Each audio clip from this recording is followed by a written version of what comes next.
Welcome everyone to the after talk by the performance. We wear our wheels with pride and we slap your streets with color. And we said bonjour to Satan in 8020 from Robyn Orlin and the Moving Into Dance Moffatong Company. Yes, yes. My name is Annette Emrechts. I'm a journalist. I'm writing about dance and theater, and I'm writing for 25 years, and I never saw such an energetic, important performance where I also have to move myself with steps, a lot of really schietmacher, really stappen teller. So I really appreciate that after this impressive performance you are here. Please introduce yourself. You are a dancer, you are the musician. Introduce your name and your... Hello everyone, my name is Teboho Gilbert Letele. I'm a dancer from Moving Into Dance. I'm with my colleague here. He will introduce himself. Hello, good evening. I'm Yogan Salafin, part of the band Ukoikoi with Annalisa Stierman, also known as Annalisa. And we were doing the music, and we are so happy to be here. Thank you, Annette, for inviting us. Yeah, how do you experience the audience tonight? Because you really need the connection with the audience. There's a really conversation with the audience. How do you experience this evening? For me, I will say it was not that quickly to connect with them. It took time for us to connect with them because I believe it's something like new for them. I believe like when they go to see a dance theater performance, people expect to sit and watch what's happening there, like a 3D or 4D, and then not engage too much with the dancers. But today I felt like it took time until we all connected. Yes. And is there a difference between the audience here in Holland and the audience maybe in South Africa? How many time it took to have a connection?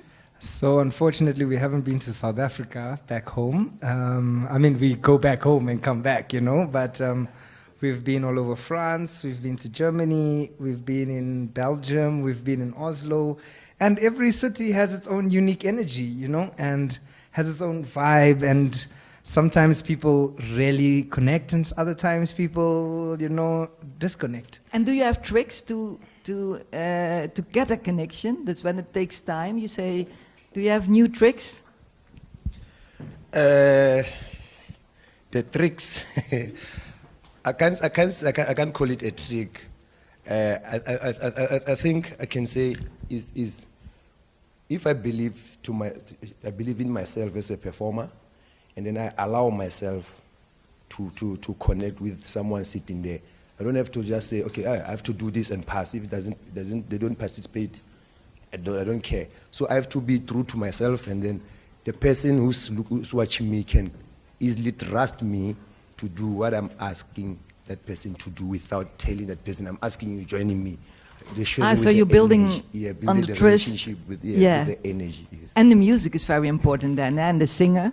Yes, the singer is very important. I also think there's a build-up of audience connection. It starts with just the and there's like an and you know, it's not too much to ask the audience, but then next thing you there, rocking forwards and backwards, and someone is in the spotlight, and yes, it. But Robyn, she's very much about audience participation, and she not stresses it, but she reminds us that we need to be there connecting through the solos, find your connection with the audience. So she's really encouraging that process, and that's why I think it's even more so because of how she wants this piece to be received. And you have all your own solos, like in the competition between the modern rickshaws. How did you work to your own solo? What's your dance style and your solo? Oh yes, Moving Into Dance is a company that was formed by Sylvia Glasser, and then we specialize in a technique called Afrofusion. Afrofusion. Yeah, so all African dance styles fused together with Western music. So it that technique allows you to connect within your center. So whatever you express, like it comes from within with the technique you learned, but you have this freedom of I'm connecting with the mother. Yeah, show Mother it. Earth. Like if I don't have to be up yes, sorry, up straight, but I have to connect with the ground so that everything becomes connected. So each and every solo there, Robyn Orlin gave us a task to find your own rickshaw that you want to represent in this piece, and then that rickshaw person that we honoring on stage, like, because they are all different, they were all fighting to get recognized or get more clients. So you have to be different and unique for clients to be part of me. So that I have to show off to my audience so that they have to ride with me so that I can have money to put food on the table. So it was. And like what's your rickshaw? What's my rickshaw's name was Tau. Tau means lion. lion? Yes. A Leo. Leo, a Leo. Yeah, a Leo, lion. yes. And is it a really history, a person in history, or is it a fantasy? Is there some, I can say fantasy, is the character that I chose to honor those who had never been recognized before. And why did you choose this character? Because Tau something like is stronger and is the king of the jungle. So I believe like when I'm there waiting for the clients, they have to trust me, and I can take them wherever they want to go without getting exhausted. Even if they're here, we get exhausted. Because some of the rickshaws, the history, they said they died before the age of 35 years old. Yes, it was on the screen at the end that never became older than 35. Yes. What did you know about the rickshaw culture before you starting this project? What did you know yourself? I will give you just. I didn't know. I don't know much about them. I only saw them as these beautiful people wearing beautiful clothes for tourists to take a ride and pay money and just go around by the shore of the sea and then comes back. On the boulevard. And Yes, on the until Robyn came, we did the research. That's when I was like, oh wow, these people were slaves. Okay, it was very. And you, Jürgen? It's from my hometown as well, in Durban. So I'm from Durban. So are these two of my brothers here. So when I grew up, I did see them also, as Teboho is saying, as tourists. But I also didn't know the backstory, the history of them being slaves and dragging people around and dragging stuff. You know, they were the means of transport before the cars were actually there. And then they changed their approach and became more of a tourist attraction. And they would have these really beautiful, like you saw in that image, and they would jump on the promenade, and people would be in the back of these things going like, ah, you know. I'm sure when I was a child, I was there also like, ah, pick me, you know. Yes, and my parents, you know, would be like, please let us go ride. Obviously, they wouldn't let us ride every time we were at the beach, but I'm sure I've been on once or twice on a rickshaw, and it's beautiful. It's really beautiful what they're doing. And they're still there doing that. It's still there in Durban. So if you ever go to Durban, please go get a rickshaw ride, guys.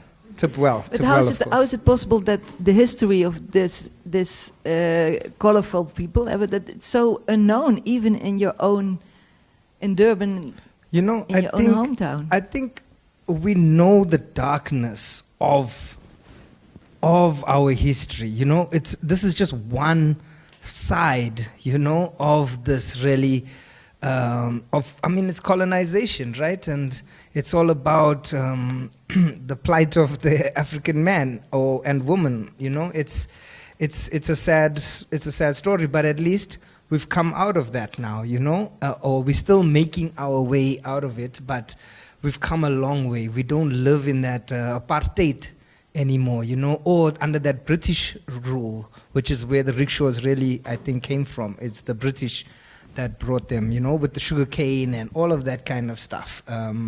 So we are happy to have moved on from that, and I'm sure there's even more stories we don't know of the atrocities that were committed against our people. Can I add? Because I believe, like when you say the question you asked before about did we know about this, Jürgen just said something that I'm aware of what is happening around South Africans. Like he said, we have a history in South Africa, so I think we never like structure, not structure, like peg things according to this guy was suffering here, and then these ones they were doing this. So we generalize everything. So that's why we don't even search more about other things, stuff you can find in South Africa. So this piece is only focused on the rickshaws. Yes.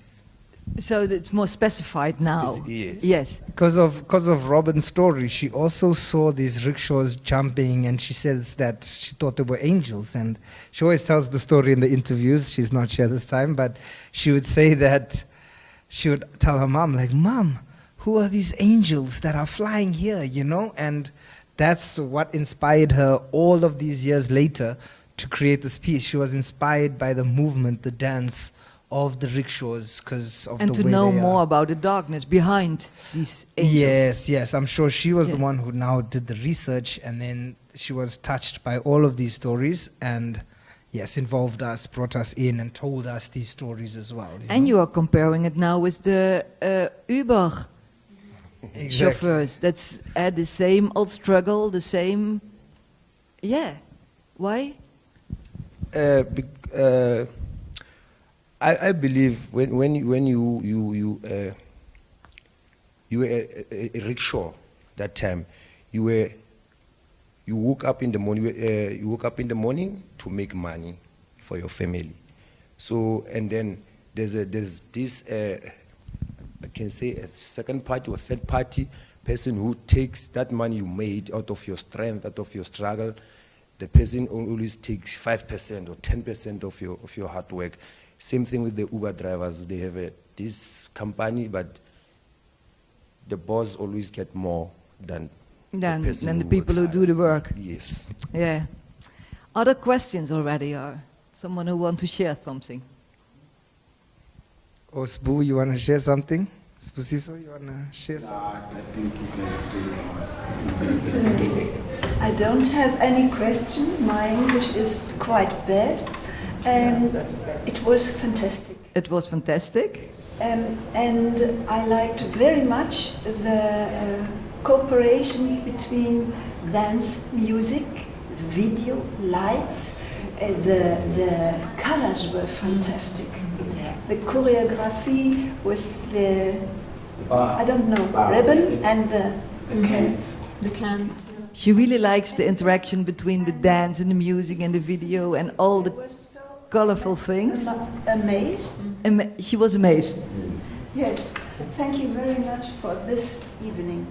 Thank you very much for this evening. You're And is it difficult to integrate all the live video and the green screen and the music? Robyn is a legend, you know, to me, and I'm sure to my colleagues. Like, she's phenomenal, and she managed to bring us all into one space and create this work. Which, you know, it's not just that; it's also that she can bring us all into one space and create a work. We were in Paris, in Chaillot. She flew us all out during COVID.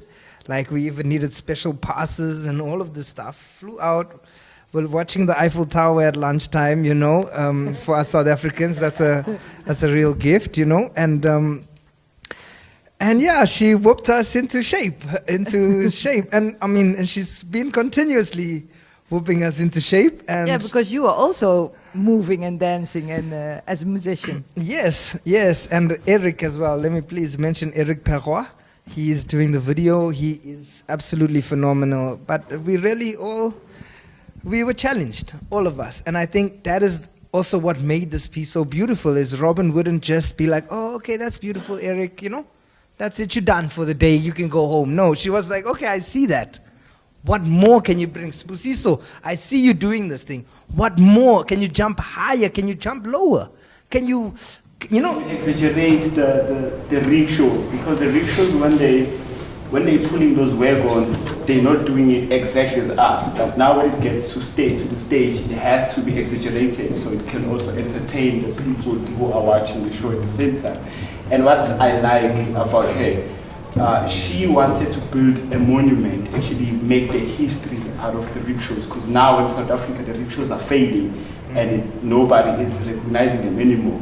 So now she wants to build a monument, she wants to make the big image of them so they can be forever remembered. So she wants to build a monument out of the history of the rickshaws, and She was like, they are fading now. They are fading. They are fading in. if you go to the beach side, you only find 2 or 3, and they are no longer wearing like the passion that they used to have back in the days. It's no longer there, because you find them wearing their regular clothes and their big heads just hanging there on their wagon.